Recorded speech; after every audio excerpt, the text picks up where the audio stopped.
So in this interview, Jay-Z sits down with senior associate editor Keep pushing independence, right? Kind of like Frazier in the spirit of Thorpe. Prince. Let's When listen you in. embody that, do you feel like you are kind of setting a mold or leading a charge for like what the successful black man is allowed to do? And like breaking these spaces, breaking these confines? Yeah. I even want you to take that out of your vocabulary. Take what? Allowed. You know what I'm saying? Like, we're not allowed to do anything. You know, in order for someone to allow you, they have to have authority over you. No one has authority over us. We exist like everyone else here. No one can allow us to do anything. But that question that word comes from a real space. And I want to eliminate all those type of. So what I loved about this interview, and I feel like senior associate editor Frazier Thorpe did a great job at answering the questions or asking the questions we wanted answers to. I mean, he touched on reflection of Jay-Z's history, being 30 years in the game from his first album, Reasonable Doubt. He touched on emotional honesty. Jay-Z did discuss how those allegations against him literally broke his heart and how he is dealing with them in real time. He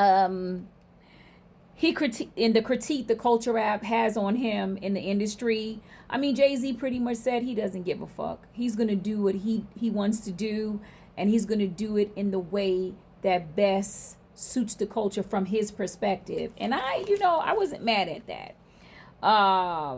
Jay-Z said that he was in defense in 2025. Now he's all offense for 2026.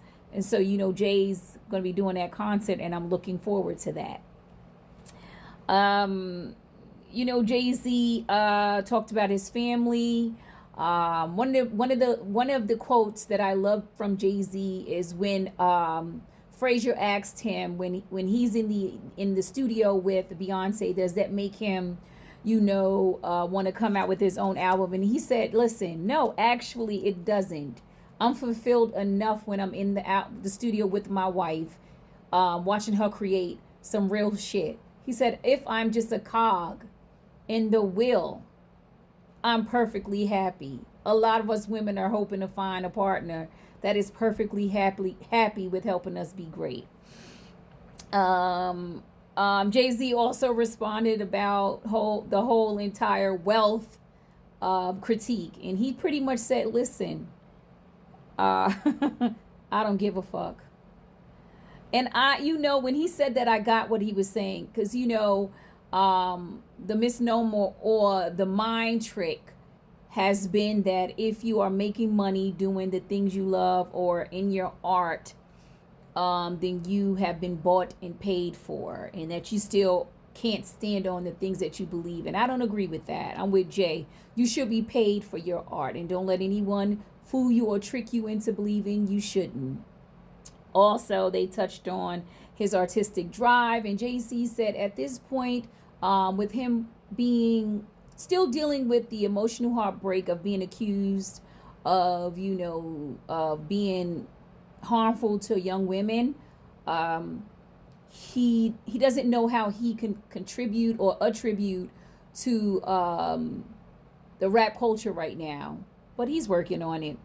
And he also asked him about the whole conflict between Drake and Kendrick Lamar, and he touched on that by saying, listen, he picked the person that was having a monster career, and it had nothing to do with whether he liked him more or him more. He has nothing to do with that shit. He's old. He doesn't have time for it. So here's my take, and here's where I'll leave you. A lot of you guys was looking for an interview, perhaps where Jay-Z probably was berated or spoken to in a disrespectful way.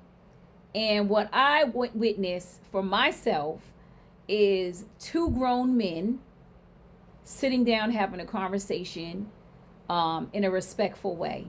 One thing I respect about Jay-Z is Jay-Z controls the narrative. He controls the narrative that he's going to partake in. He's like, you can make up some shit about me, but what you won't do is control what comes out of my mouth. And for all you guys saying that Frazier didn't ask the questions, he most certainly did. He just wasn't controversial or adversarial while asking. And there's a huge difference. And I just want to give you some professional the backstory for in reference to Frazier. Frazier, in order to do what he is doing, he would have had to have 15 to 10 years of professional experience. So he's not a baby, y'all. He's a grown ass man interviewing motherfucking Jay-Z. I loved it. And I am going to the Jay-Z concert.